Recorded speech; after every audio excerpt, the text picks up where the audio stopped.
Professor Kenneth Amaeshi is a professor of business and sustainable development. He's also the director of Sustainable Business Initiative, University of Edinburgh, Business School, United Kingdom. Thank you so much for being here.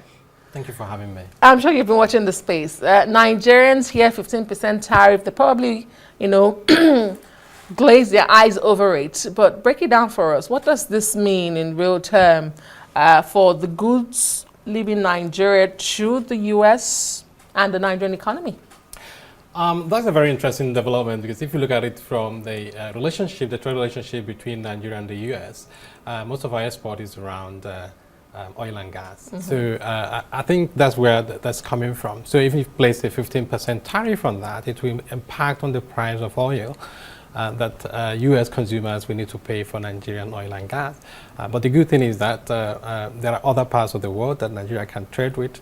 You have China, you have Europe, who are major trade partners of Nigeria. But in terms of this relationship, it also depends on whether Nigeria wants to retaliate or not.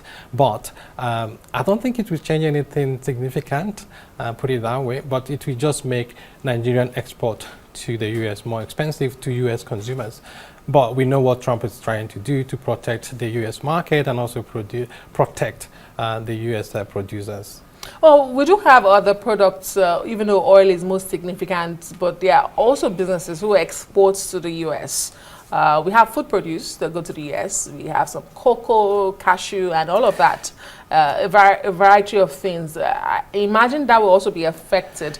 But when you say maybe Nigeria can retaliate, one wonders if we do have the leverage to do such. Going back to your point about the other products or produce that may go to the United States, I think they are very minimal, because also the Nigerian economy will be trying to diversify for a long time now. We can still say that oil is still a major player in our export. So the other aspects won't be significantly impacted on. But in terms of retaliation, we are, because we're enjoying a trade surplus, so there is no need to try to retaliate. So maybe the pressure will be more on diplomacy to see how the U.S. can maybe leave off Nigeria at some point. Okay, so in the last 4 months, we've seen countries negotiate reductions, exemptions, and some have remained unchanged and unfazed, including Brazil, which now has the highest with 50%. But Nigeria's rate actually rose from 14 to 15% in the space of 4 months. Do you think we could have joined countries who push for a deal for reduction or exemptions? That's a possibility, especially if you look at it from this idea of the African Free Trade Continental Agreement. So where Africa as a bloc can position itself as a good market for U.S. goods and services as well. So from that perspective, there could be some negotiation. But I think Africans will need to come together here, and the African Union also needs to play a leading role. Unfortunately, within Africa, there are different trading blocs. You have ECOWAS, you have others in the SADC and East Africa. So, but we need to go beyond these regional blocs and think of how we can work together to confront, in quote, what's happening in the U.S., for instance. While we do not have the details of Nigeria's moves and, perhaps negotiation with the U.S., we do know of South Africa.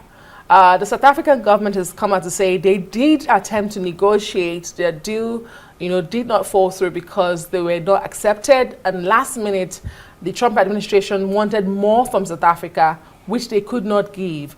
But on the whole, it does look like, when you look at the list of over 90 countries, those who were reduced, who were exempted, the frozen, it does look like no single African country managed to secure an exemption or a deal. Where does that place Africa as a whole and the U.S. when it comes to trading? Trade is all about power and interest, okay? So put it that way. So I think Africans are a bit shortchanged, or we have deliberately not used our power well, because Africa also has a lot of natural resources that will be of importance to U.S. industries. So I think this is the time for us Africans to think inwards and see how we can leverage, because we have power there. But unfortunately, we are not maximizing or using it well, because we are still dependent on commodities. We're selling commodities, but we are not adding value.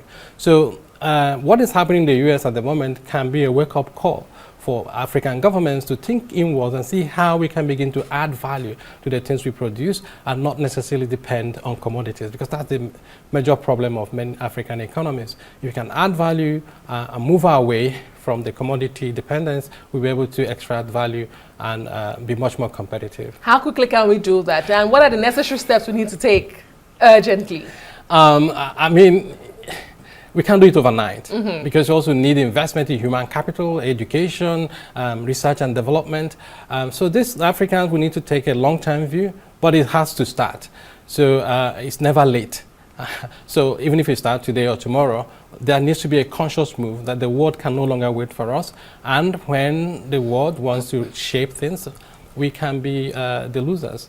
That's part of the problem of globalization. And that brings me to the AGOA agreement. It has been the backbone of the Africa-US trade for decades now, but with these tariffs that we are seeing across the continent, it does look like it has eroded the benefits of AGOA.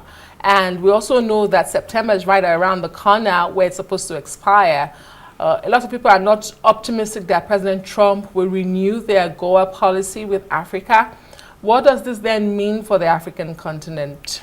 It's obvious that Trump is on a nationalist agenda, and he's unashamed of it. So it's about economic patriotism, economic even nationalism, some people will argue. So if he doesn't renew that agreement, I won't be surprised in anyone, and many people won't be surprised anyway. So, but again, it's an opportunity for African countries to think inwards, to see what we can do for ourselves. We can't continue to have governments that are not paying close attention to some of these issues.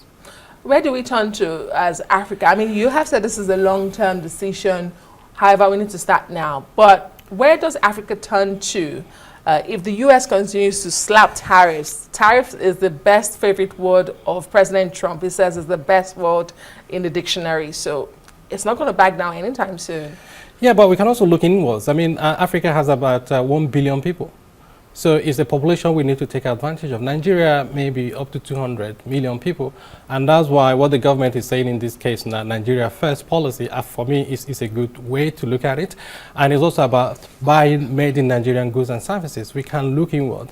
And in the Nigerian, we need to produce the goods first. Yeah, but I mean, of course, but in the Nigerian context, we can also see that the informal economy is almost contributes more than 50% of our GDP, which says that a lot is happening in the informal sector we are not paying attention to. Maybe it's time, to see how we can formalize the informal sector.